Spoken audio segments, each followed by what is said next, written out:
What will you use as money if the US dollar dies?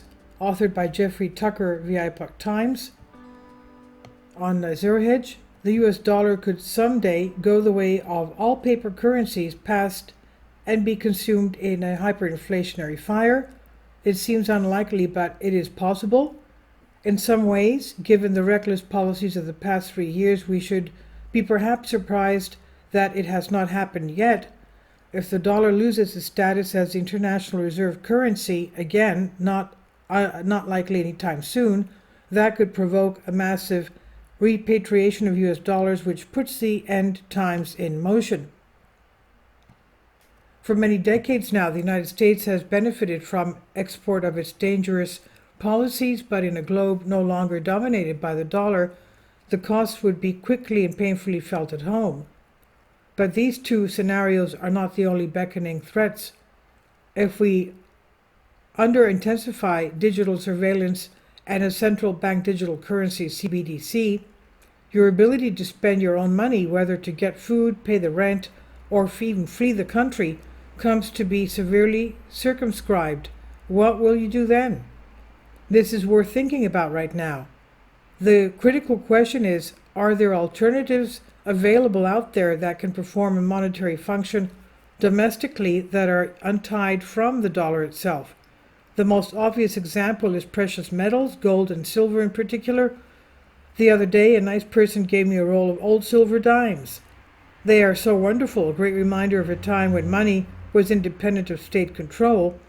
The dime in those days was worth its value due not to the government stamp, but to its actual value in specie. Today, we cannot even imagine such a thing. Gradually, over many decades, the foundation of the dollar was removed, leaving nothing but paper and a memory of what it once did. Many people at the time predicted complete collapse, but they underestimated the power of the price system and an entrenched habit. Once the money gets going, it benefits from the network effect and retains its purchasing power. The dollar has been a powerful currency, even without specie backing. Even now, in the event of a widespread failure of money, silver has marketability.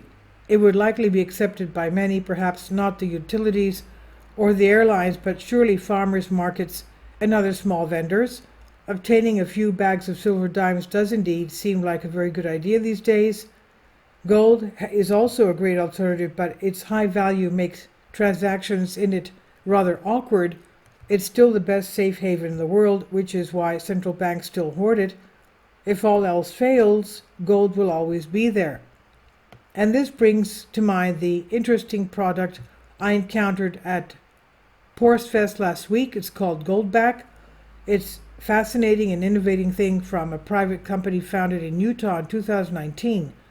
It's made of gold itself and laminated for durability.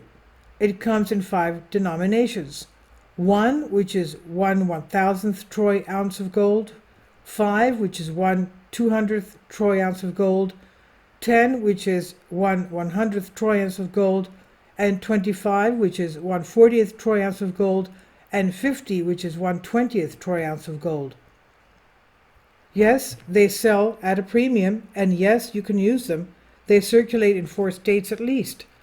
At the event I was at, most everyone took them. Are they legal? The company has been very scrupulous in not calling them money, not claiming legal tender, and not using in dollar denominations at all. There is absolutely nothing illegal about flattening and laminating gold and putting a number on it. That's just a hobby, so nothing about this risks any legal issues. At the same time, I had to laugh at the alarm when I pulled one out of the bank the other day. I simply asked if they had ever seen one. It was passed from hand to hand and then to a manager who marched over to me with great alarm. He said, "That is not money," she said firmly and accusingly. I said, "I know that," and explained that I just thought it was interesting. I asked if she wanted one. "No," she said, and told everyone else not to take them either. That was a lot of high dudgeon going on for product that they themselves said is not money. In any case, the value of this item has been rising since the day it was issued. It's not completely crazy to think that this could be money at some point in the future. In a pitch, it might just work. To be sure, it's not money for now, not in an official sense. It functions more like a script. Script is more like a coupon, a stand-in for money with limited uses. And the old factory towns used to issue these in lieu of wages, and workers could spend them at the stores owned by the issuer. They were an early version of Amazon points or Sky Miles in that sense. These are not money. What is money? In the broadest sense, it's the good you acquire not to consume but to trade because you know that others accept. Economists generally add another proviso. It must be generally accepted, and what is considered generally, however, is up for dispute. In most prisons, something emerges as money so that people don't constantly have to barter. It could be cigarettes, cash, canned fish, soup packets, salt, or whatever. In some cities in the U.S., things like detergents have taken on money properties for drug dealers who find it hard to launder cash. Indeed, many things can work as money, even items that you least suspect. It could be candy bars or oil cans. The market finds a way regardless.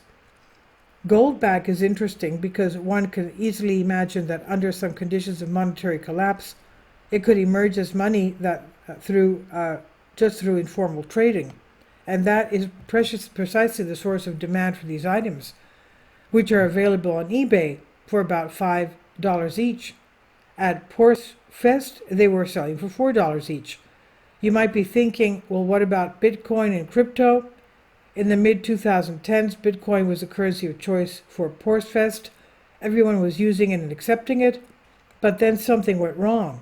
Because the currency would not scale using it because it became slow and expensive, that's when new cryptos and Bitcoin forks came along, most of which are far faster and settling and cheaper. At the same time, many lack the network that Bitcoin developed since 2010. It's one of the tragedies of our age that Bitcoin was throttled early in its scaling. Adoption came to a screeching halt sometime around 2016.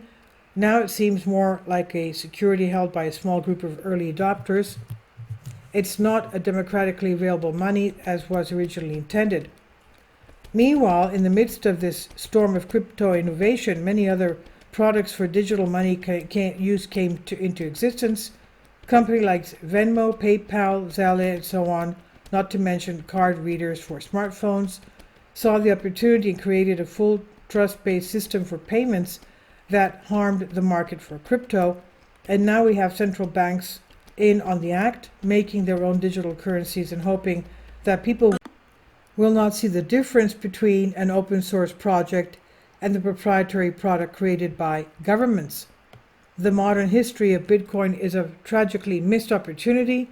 One wonders how different history would have been had Bitcoin scaled when it was just getting going and was most needed. The people who tried to save it deserve credit, but today the market is massively mired in regulations and restrictions, all designed to thwart the development of a private money. And all that aside, here we are today worrying about the future of money under a central bank digital currency, CBDC, and growing efforts by banks and governments to deplatform people based on their politics, and it can happen to anyone, which is an alarming realization. It makes sense that many people are starting to prepare for the worst. And this is on Zero Hedge by Tyler Durden, authored by Jeffrey Tucker via Epoch Times. Please leave your comments, and thank you for your support. Please support my Patreon account. The daily posts are 5 videos daily, and they are totally different from what I have on my YouTube channel. Thank you so much for your support and that you find all my content so interesting. You'll find the Patreon account details in the description box below.